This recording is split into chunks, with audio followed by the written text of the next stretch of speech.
For me, the one moment that really got to me was when the children were standing in Bain al-Haramain and they pledged their oath of allegiance to the Imam.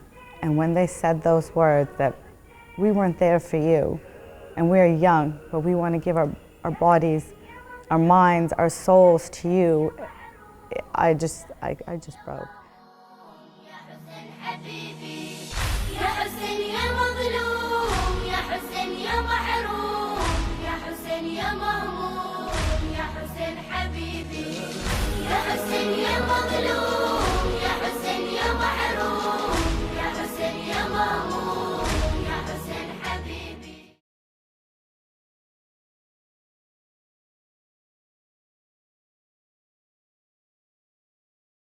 Alhamdulillah, I've had the opportunity to go to Karbala for ziyarah many times, and it's always occurred to me that for children it's really difficult.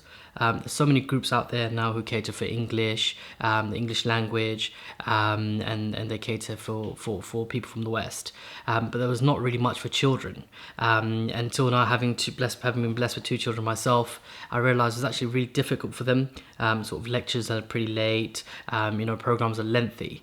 So when I was there last Arba'een, I thought, you know what, my kids haven't been, my family hasn't been, and we need to create something in order to, make it easier for them and to kind of make them want to come. My name is Zain Ali and I am 12 years old. In February of 2018, my parents told me they booked for us to join Footsteps to Jannah, a trip taking us to the Holy Lands in Iraq in April that very year.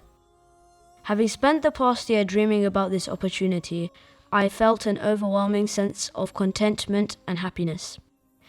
I'd finally been invited by my Imams. Surely there must have been something I did, which the Imams appreciated so much that they considered me worthy enough to visit them. I'm here with my family. I've brought my 2 children. I have a son who's 4 and a son who's 22 months. My older one is Ali Hassan Mouladina and my younger one is Ali Hussein Mouladina. I'm Ali Hassan Mouladina and I'm 4 years old. I went to Iraq to visit my Imam. On this trip, there was many children my age. We chose this group specifically this time round because previously we went on adult-based ziyarat groups. This is more a child-specific ziyarat group. So for us, we thought this would be really good for my older one to learn more of the story. So for me, at home, I explain things to him, but I explain things to him from the best way that I can for children. So I would tell him the bad guy did this to Imam Hussein. Obviously, someone else would explain it a bit differently, someone who has a little bit more understanding of how to teach children. So when I heard that they were taking this group with kids, I thought this would be brilliant. I'm here with my daughter. Her name is Layla Ali and she's 7-year-old. This ziyarat was specifically for Layla because I have been to ziyarats before with my other children. They are older now and I was looking for a group which caters towards kids, and this group actually offered that, so that's why I signed up for it. We had a niyat to come for ziyarah because of a mannat, right, for my child. We were looking for groups, and then I spoke to Sister Zakaria Shairoz, and she had mentioned a group something like this where the kids were going to be the priority, and it was like a prayer answered, right? So I didn't have to think about it. I just signed up. So I want to say a special salam to the stars of our whole entire group. You are the reason actually that we are here today. Of course, we're here to meet Imam and to send our salam, but all the parents here and all the organizers made this particular trip especially so that you all could be here and see heaven on earth. I felt really happy it was a kids group because so there would be activities that I could take part in and workshops where I could make new friends and learn new things. We began our trip with the holy city of Najaf, the land which hosts the successor of the Prophet Muhammad, peace be upon him, our first Imam, Imam Ali ibn Abi Talib. The group gathered in the lobby for an introductory program where Auntie Zakira Shairoz explained to us the importance of the land of Najaf and how blessed we are to be here. This is the city that Imam Ali alayhi salam was a king of. He has walked these streets. He has been around in this city. And now we are walking probably on the same spots that he walked on. The greatest man to ever live on this earth. The strongest, the bravest, the most pious, the most eloquent. He was amazing in every way. And he is the greatest of the greatests. And we are in his city as his guests. I know people who have bought their tickets to come here. They even paid for their room. Everything was paid for, but their visa didn't come. And they are crying, literally crying. Because forget the money, it's I wanted to be in Najaf. Those who are here are the ones that are the chosen ones. The first city I went to, it was Najaf. Imam Ali alayhi salam was buried in Najaf. When we were in Najaf, the first place we went to see Imam Ali, all of the days I was sick, so I couldn't go to the ziyarah. But on the last day we were in Najaf, I went when I was a little better. So yeah, I did get to go. I felt really sad that I couldn't go all the other days. So I kind of pushed myself to go on the last day, and I'm really happy I could. शेर खुदा दामाद पैगंबर Haider Haider Haider Haider. This is your bit. Haider Haider Haider Haider. शेर खुदा दामाद पैगंबर हैदर हैदर हैदर हैदर. शेर खुदा दामाद पैगंबर सन शाफ़ाए महशर Saqi Kausar Haider Haider Haider Haider. Having been in Najaf for 13th Rajab, the trip was actually organised for that to be the case. Reason being, obviously, sometimes when you're living in your own countries and you have days like 13th Rajab, you go to the mosque, a 2-hour program. You know, it's very kind of it's defined as to how you do it within countries. Whereas obviously being in Iraq, being a Shia place, Najaf, you know, the celebrations were over 2-3 days, and it was really, really vibrant. So I wanted the children to actually experience that. And sometimes obviously you hear so much about these personalities, you know, from lectures, from the mimbar, from workshops they do, but actually bringing that to life for them was phenomenal. Ali on my tongue, and it did not find one sweeter than Ali. صب الكيف. So everyone together, Ali, please. Ali on my tongue, and it did not. One of the special things that we did was we actually had a program within the Haram of Imam Ali, which is absolutely fantastic. We managed to attract such a big crowd, and it was such a jubilant atmosphere altogether. So that was really brilliant. And I say to myself, more than anybody else, it's not rhetoric. I'm not speaking out of rhetoric. I say this because I need to hear this. That's my master. And everything that I've got today, if I'm alive, is because of Amir al-Mu'mineen. One of the nights, the night before we were going to Najaf to see Ayatollah Sistani, we decided as parents that, you know, we would send the kids to bed a wee bit early, and only I would go out and do the ziyarah myself and come back. And the kids came back to the room and said, no, we want to go. We said we're going to go every day until the day we leave. And what's interesting about that is before, obviously, they were saying, you know, happy, when can we go back to the hotel? But that turning point was what we, you know, particularly emphasised, because when we had the lecture with Sayyid Ali Abbas Razawi, was that he was talking about the Imam calls you, you know, and he'd called the children. Otherwise, you know, any child would be like, yeah, I'm happy to go to like sleep because I'm tired. But in fact, they said, no, we know we're going to be tired, we know we're going to get up really early in the morning, but we want to go. So that to me was really encouraging as a parent, and both of us felt this is fantastic. You know, how can one say no to a child when they both my children expressed that they want to go. Now you're in Najaf, and you have this optimism in your heart that this door can give me. But imagine if you don't try to get it, then what happens? Then there is no other door that's going to give it to you. So So learn to be like a child. Starts crying, starts begging. And you know what? Just as the parents get embarrassed, I think Imam's going to turn you away just to, look, this guy's crying in front of your heart break, my heart and your heart break when you see somebody crying. Somebody in the haram that's crying, the first thing your heart goes, please Allah accept this guy's dua. You can't take them cry. You think Amir al-Mu'mineen can take you cry? You think you can sit there knowing that you cry for Imam Hussein? But the way the trip was organised, we used to have various lectures and sessions. So in the morning, sometimes we'd have the workshops for children, whereby they would be reciting with Ali Fadl and Imran Datu. They were trained to recite. The purpose of that was basically in order to give them confidence. And by the kind of end of the 10th day and end of the trip, we had a big presentation farewell program, and what they practiced across those 10 days is what they delivered in a presentation. My aim is to hopefully form a choir. Who knows what a choir is?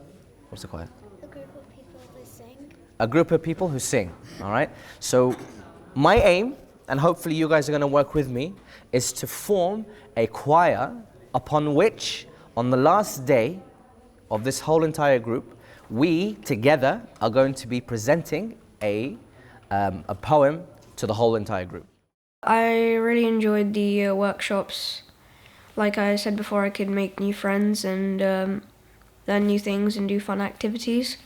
And the lectures, because I could again learn new stories and miracles that happened. The recitals were pivotal. Alongside obviously the recitations, they were engaging the kids in classes, in workshops, and it was really powerful where the kids actually gained confidence in being able to recite poems and poetry and qasidas as well.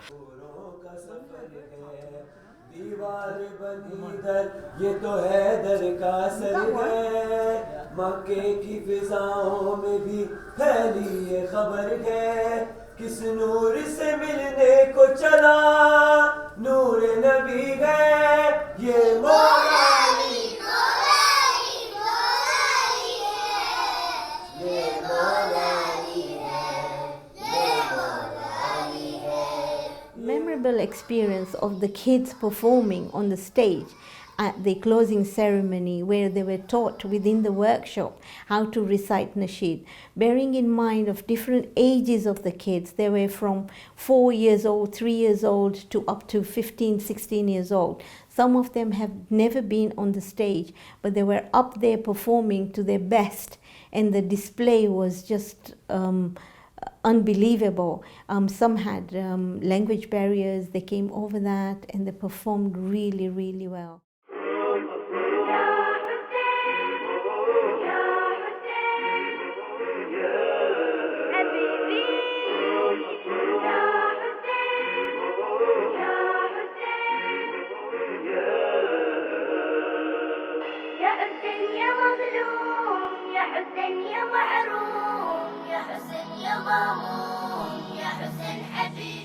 Our time in Najaf was special.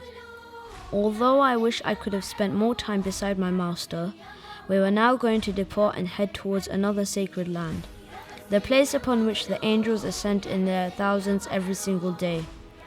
This city, towards which thousands of lovers flock from around the world, all year round, the city of Karbala. Away from my mind, Karbala, Karbala, Karbala, till I see you I'm walking deaf and blind. Allahumma arzuqna Karbala, bihaq Sayyid al-Shuhada. Allahumma arzuqna Karbala, bihaq Sayyid al-Shuhada. اللهم ارزقنا كربلاء بحق سيد الشهداء اللهم ارزقنا كربلاء بحق سيد الشهداء. So in Karbala, we arrived very close to the date anniversary of the Shahadat of Bibi Zainab alayhi salam. So it was again a great atmosphere there in Karbala when we arrived. For them to see the other aspect, the other side of mourning and how it's done. And obviously, nowadays it's such a multilingual place, so you could see people, sort of doing the Azadari in Urdu. You could see it in Farsi from the Iranians. There's lectures going on in the Haram in Arabic, recitations, and I think all of that for the kids was just amazing to see that this is how mourning is done in a different way compared to what they just see on a daily basis and when they're here. Karbala has been his favorite place. He came, my older one came, Ali Hassan, came when he was 20 months, the first time, 3 the second, and now he's 4. So for him, this place feels like home. So for him to come back here again, he was just very joyful, very happy. It's a hadith that says that when Allah favors someone, when He favors somebody, He puts a speck of light in their heart. That light has twofold properties to it. One is increases the love for Imam Hussein in your heart, and one, it drags you to the ziyarah of Imam Hussein. Throughout the day, maybe you feel all of a sudden you just want to go to the haram. That feeling all of a sudden sitting there, bang, you want to go, that's Imam Hussein calling you. That's the light which is still there. But know something, the opposite is also true. When Allah removes goodness from somebody's life, He takes 2 things away. Number 1, He takes away the love of Imam Hussein and the love of the ziyarah of Imam Hussein. This is why Shaykh Abbas Qummi is written. And the hadith, if you look at the sanad, is as sahih as most of the hadith of fiqh. That if a person does not go to ziyarah once every 3 years to Imam Hussein, what happens? He's cut from the wilad of Ahlul Bayt. Having heard about that place all my life, I was really grateful that my mum could take us here. And I felt really lucky because not many people get to go on this trip. When we go to our mosque, Husseini Madrasa in New York, and we go to the Zari room, we see miniature Zaris.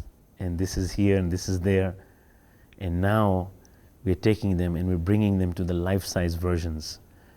And that's the most beautiful feeling when they see that. Anyone who has visited the shrine of Imam Hussein would agree that to describe the feeling is close to impossible. While you feel blessed to be in the vicinity of the man who has defined much of your life from since you were born, like a lost soul who has finally found his way home, you are also overcome by immense grief. As I approached the shrine of Imam Hussein, I kissed the door, bowed my head with tears in my eyes, and slowly walked into the courtyard. Assalamu alayka ya Rasul Allah. Assalamu alayka ya Nabi Allah. Assalamu alayka ya Khatam al-Nabiyyin. Assalamu alayka ya Sayyid al-Mursaleen. You cry for Imam Hussein more than anyone in the world, even other Imams. So it just made me pour my heart out. And even though I was excited in the beginning, when I actually realized too I was visiting, and then I just poured my whole heart out. When we were visiting the shrine of Imam Hussein, it was very busy. People were all trying to touch the zari of Imam Hussein, and I thought she's not going to be comfortable going into that crowd, and I wanted to go and touch the zari, of course. And I came out, and she's like, "Why did you come out?" And I told her it was very busy. I don't think you can do it. And she held my hand, and she's like, "No, I can do it." And she actually dragged me in. So she gave me that energy and that support which I was looking for, and that was very touching. Yesterday we went to the Haram, and Kian, all of a sudden, he was sitting in a corner, like I was doing my duas, and I see, his eyes were, red, and I thought he was tired. So I asked him, "Why are you so quiet? Why are you sitting quietly here in the corner?" He goes, "Mom, I'm very sad." And I said, "Why are you sad? What happened? Did somebody say anything to you?" He goes, "No, I'm sad because, Mom, our Imams are not here anymore. They died." And I said, "Okay, we can be sad, but then, let's make dua." He goes, "Mom, I am sad that I won't be able to see them anymore. I wish that, I would see them and hug them." And I felt that, you know, a little boy, a 6-year-old boy, if he has that feeling, if he's getting that feeling, how would I, you know, give him that if I don't bring him to ziyarat? How would I give him that? I think it's very important to plant this seed at any age, even if you bring them, you know, when they're little or old, but it's just, you have to have a connection to this land because this is who we are. And we just have to know our Imams and why we mourn the way we do. And since we are the dua of ziyarah, our children needs to know what exactly happened here. To stand at a place and to watch her brother being slaughtered. Bibi did this so that she could be a witness, so she could tell us that I saw with my own eyes that my brother was alive and that he begged Shimmer. And Shimmer cut his throat without any guilt. And I called out to my mother, "Oh Fatima, oh mother, do you see what they're doing to your beloved Hussein? Oh mother, do you see that this is the Hussein who is covered with arrows? The one who, as we say in Urdu, tirun ke musalli pe."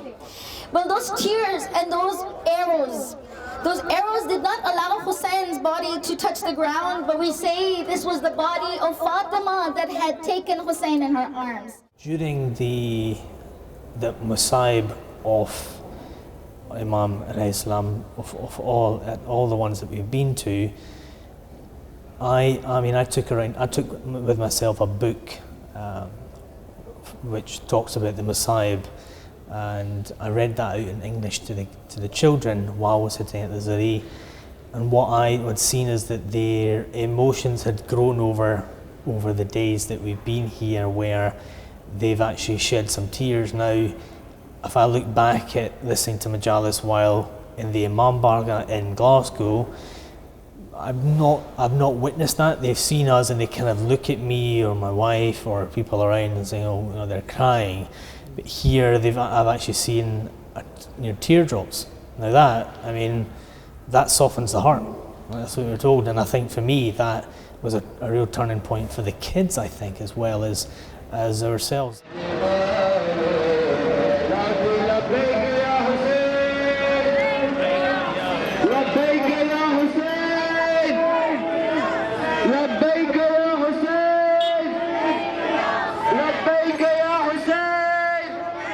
Imam Hussein is my hero. He taught me to be patient and kind. Imam Hussein means love. And I believe that to bring your children, there's no age minimum age limit to which you can bring your children. The younger the children, I feel, the better, because younger children don't understand hate. Children understand love first. So you bring them here. They might not know the story. They might be too young to know the story. They don't have an understanding or concept of who these people are at that age, but they know the names. We teach our children the names of the Panjatan from when they're babies. So they know these names. They hear them over and over again. And then you bring them to this place. The first thing they'll see is the love we have for Imam Hussein. And they themselves will feel that love. They'll go to the shrines. They'll hug the shrine. They don't understand that someone is buried under there. What is this grill? They don't understand that. Children don't see those concepts, but they see and understand love. So by bringing them from a very young age, that's the first thing they'll know about him, and they'll know that he stood for love. What he did wasn't for anything other than love for Allah and love for us. He loved us, and that's why he did what he did. And for me, bringing my children here, I wanted them to understand that we love him, and why we love him, because of what he did and what love he had. And by doing that, then they will hopefully have the same love he had for Allah and for their fellow human beings. And that's essentially what I would like.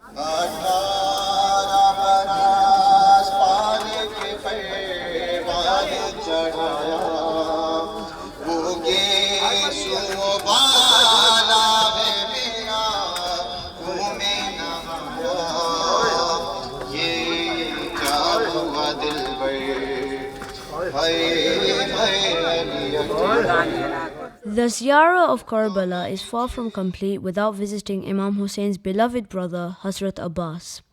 We headed towards his shrine and gathered in the courtyard, where Brother Imran Datu recited some poetry with us in his honor. परदेसी कोई ऐसा परदेस में न उजड़े सदके में उसके जिसका घर बार लुट गया है Abbas Abbas Abbas Abbas Abbas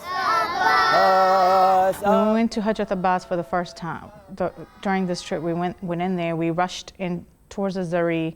It was right before Dhuhr time, and we touched his zari, and we were about to step out of the room because we wanted to join the Jama'ah outside, and the doors were shut on us right as we were about to step out. So for me, it felt like he wanted us to stay in there. So we did our namaz in near his zaris. For me, that was very emotional. I couldn't hold my tears the whole time. I'm just crying as I'm doing my namaz, and it was a beautiful experience, beautiful. My favorite shrine was probably Hazrat Abbas's shrine because it was amazing how many people would pay their respects and cry and mourn him. I felt really kind of emotional when I went inside, and I remembered how Hazrat Abbas lost his arms and died in that really gruesome way to save Islam. And that is when Imam says, Abbas, if you go, all my strength will leave me. You were my right hand. You were my everything. History tells us that Hazrat Abbas was always standing beside Imam Hussein. He was his bodyguard. And until he was with him, no one could approach Imam Hussein even. There's a riwayah that says that when Abu Fadl Abbas was riding, he made a dua. He put his head up to pray. You know, when we pray, we raise our hands to the skies, right? Especially when it's an important dua. But Abbas didn't have any hands to raise. He raised his head up. When he raised his head up to Allah, he said to Allah, Allah, I just want one thing from you. And that is that this water gets back. A reply comes from the skies. It says that we haven't accepted your dua. But we've made you Bab al-Hawa'ij though. From this day onwards, whoever you pray for, be answered. So Abbas says one more thing then. He says, if you haven't accepted my dua, then I want to ask you for one more thing. To make sure that my body never gets back into those tents. Because I feel embarrassed that those children are waiting. The reason why this time is very emotional, you'll see, is that children will be coming and lighting these candles. As they light those candles, they put it in the water. And the hope is that this water takes it to Abu Fadl Abbas. Because of the kids around, there's so much energy and there's so much faith. Kian, especially, he's not feeling well, and you know he's having a stomach ache since the last 2 days. And I told him today, when we were in the haram, he tells me that I have a stomach ache, Mummy, and my stomach is hurting. I said, you know what? Let's pray namaz, and you ask, Hazrat Abbas, because you're in the haram, ask him to ask Allah to take your pain away. And that childlike faith, he stood up with me, prayed namaz, and after 2 minutes, he was running around. And I was like, you just told me that your stomach is hurting. Why don't you sit down? He goes, Mom, it's gone. I was like, really? He goes, yeah, didn't you tell me to pray and then my pain would go away? So it's gone. That faith, So that's the energy of the kids and the faith, the childlike faith is, I feel that, I'm building myself up, and my faith. This is where the 12th Imam comes. They say that when he came here, he comes to the Furat and he recited Ziyarah al-Nahya. He began to recite an entire Marsiya, Musibah, Masaib for his Jad Imam Hussein. And he starts off by saying, Salam on my Jad, who was slaughtered like a sheep is slaughtered on the plains of Karbala. Salam on my Jad, whose body wasn't on the floor, wasn't in the sky, was on a bed of arrows. your lonely Imam comes here, at least all of you are together when you go walking inside. Imam comes here by himself, cries by himself, beats his chest by himself, recites 2 units of praise just there, and then he walks himself all the way to the shrine of Imam Hussein.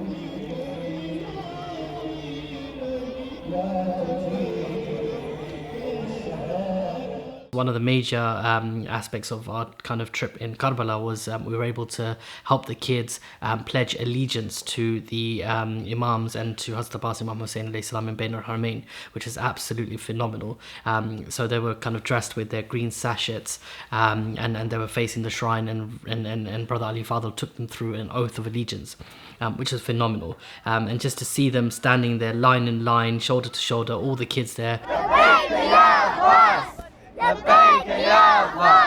It was such a wonderful sight to see. Obviously, you've got the 2 shrines on either end, and they're just standing there, right there, and literally, reciting from their hearts. It was absolutely amazing. The words they were saying, and you could actually see they were feeling what they were saying. We would first go inside the shrine and pay our respects. Then we would meet up between the 2 shrines, and we would stand in lines, all the kids, and we would make our pledge. Assalamu alayka. Ya Aba Abdullah. O inheritor of Prophet Adam, Prophet Ibrahim, and Prophet Nuh. Peace be upon you. I stand here before you from far lands, bearing witness that you are the proof of Allah. I felt really lucky to be there in front of Imam Hussein and make that pledge. For me, the one moment that really got to me was when the children were standing in Bain al-Haramain and they pledged their oath of allegiance to the Imam. And when they said those words that we weren't there for you, and we're young, but we want to give our bodies, our minds, our souls to you, I just broke. Because for me, that's my goal. That's all I want for my kids. From a young age, I've had great love for Imam Hussein and all the family, the Ahlul Bayt.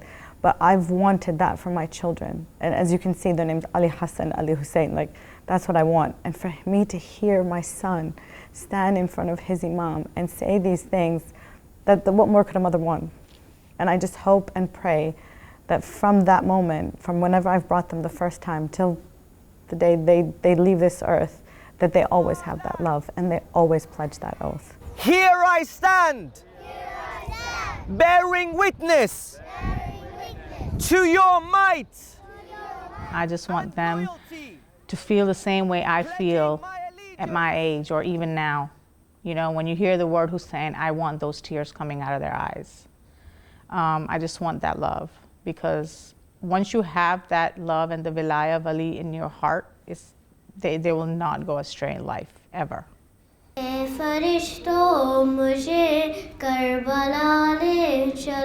want her to keep the connection she built here or established here, keep that connection with the Imams when she goes home and she thinks about it, and I'm definitely going to make sure that I talk about it, and we want that connection to be there always.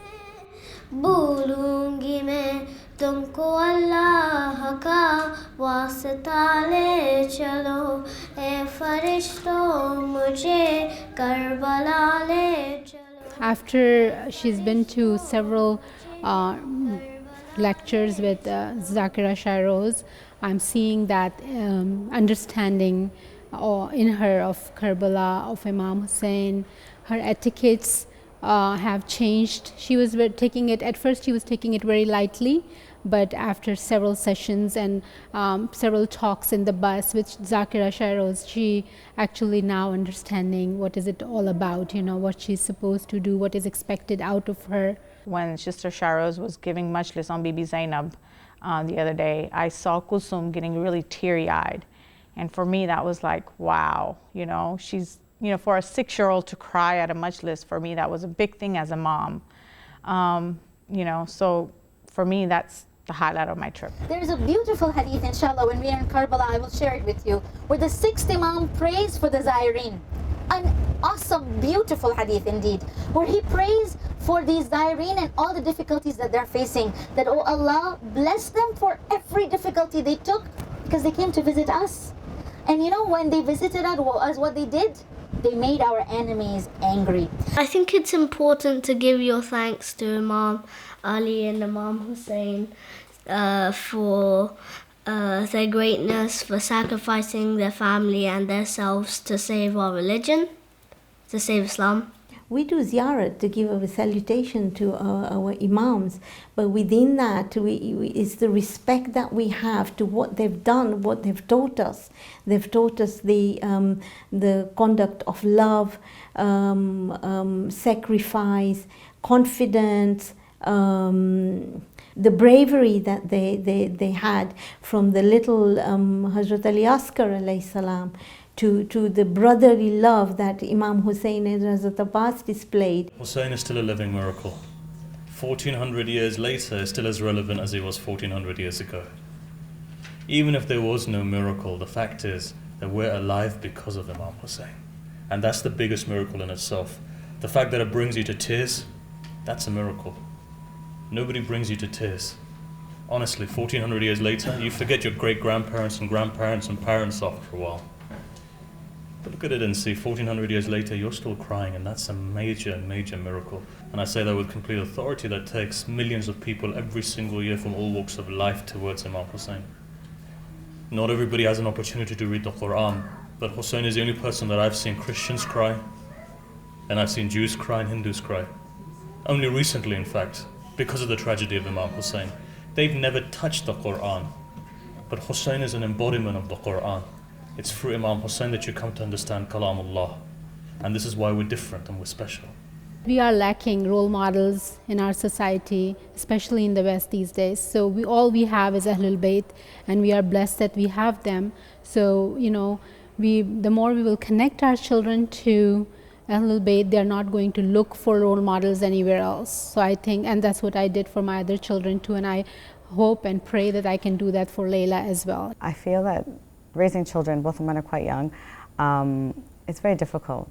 We're bombarded every day by different things. So they've got their tablets, they've got all sorts of gizmos and gadgets, and it's so easy with all of that to forget and to get lost.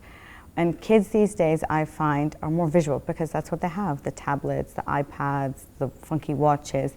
So for them, they learn a lot more visually. If you tell them a concept like how we learned when we were younger, that this is Imam Hussein, this is what happened, they don't take it in as easily as we would have when we were growing up. So by bringing them here, by showing them what people are doing, what the behavior is, the etiquette is, they themselves will pick it up naturally. If you've got the opportunity to do something really rare, so not many people get to do, I think make it count and really try your hardest to make the most out of it. Like, because I was sick, I was still really determined to go pay my respects to Imam Ali, and I did. Also because because it was so hot, I still had to push myself and to get through the heat. My son, I think he's gained more of an understanding because he's learned with the other children and he's done things with the other children, and he's been more willing to try out new experiences while he's been here. So normally he tends to be a bit shy sometimes, but in these group environments with the kids, he had no problems pledging the oath of allegiance that day to Imam Hussein. He's also gone out and wanted to help more people. As we're walking along the streets of Karbala, he'll point them out and say, oh mommy, look, let's go help this person, let's go give them some food or some money, because he's seen the older children do that. So he's been more willing to participate in these activities. So I think from this trip, I feel he's enjoyed it more because he's learned from his older friends in the group. As we approached the end of our trip, I felt a deep sadness about leaving this city. We prepared to bid farewell to Imam Hussein and Hazrat Abbas and gathered in the hotel lobby where we heard speeches by Sayyid Ali Abbas Razawi, Auntie Zakira Shairoz and other important members of our group. You say to Imam that I'm leaving not because I want to or because I'm tired. I'm going because I have to go. And Imam, don't let this be my last ziyarah. Please call me again and again. You know, you're so right, Zainab. Because even though we have this great hope in us that, this is one of many footsteps to Jannah. And we pray that we can come again and again with this group so we can all grow together. I want to say, don't think that you're just going to come back. You got to pray for that and you got to crave for that. Because I snuck into the suitcase, but you guys don't have to. You can just tell your parents, buy me a ticket. True indeed. The main thing I learned from the trip was the value of Islam and the value of family. Like you should always look after your family. I learned to be brave from Hazrat Abbas and to be strong from Hazrat Abbas and to be kind from Imam Hussein. Spending the last few days beside the Master of Martyrs allowed me to realize how much he truly means to me. Visiting this land had changed my life forever, and I knew that no matter how far I go, I will always hold the land of Karbala very close to my heart. السلام عليك يا وارث نوح النبي الله السلام عليك يا وارث إبراهيم خليل الله. Some of the comments when I came back from the ziyarah trip, I mean, we had, after a couple of weeks, one of the young girls' parents had written a message to me, and they were saying how the young child had woke up in the night, wearing the perfume that she bought from there because it reminded her of being near the shrine. That's absolutely beautiful. And if the young kids from a young age can develop that sense of closeness to the Ahlul Bayt, it's what you can ask for, and that kind of keeps you kind of happy, I guess, the fact that when they're then entering the different stages of their life as they're growing up, if they have that solid foundation, it'll be very easy for them to then continue on the path and obviously have that protection with them. So really instilling that from a young age, allowing them that sense of closeness, the sense of direction, and obviously the kind of history and the stories we hear, actually bringing that to life for them. We hear the narrations of Karbala every year in, year out, but hearing it from a lecture and actually being physically there and seeing, you can actually kind of physically visualize. This is where the camps were. This is where, Hazrat Abbas's right hand was. You can actually then sense that, and I guess when you hear it again, it becomes very different. And some kids are obviously very much more kind of hands-on, so they want to see that instead of kind of just hearing it, and it's great to bring that to life for them.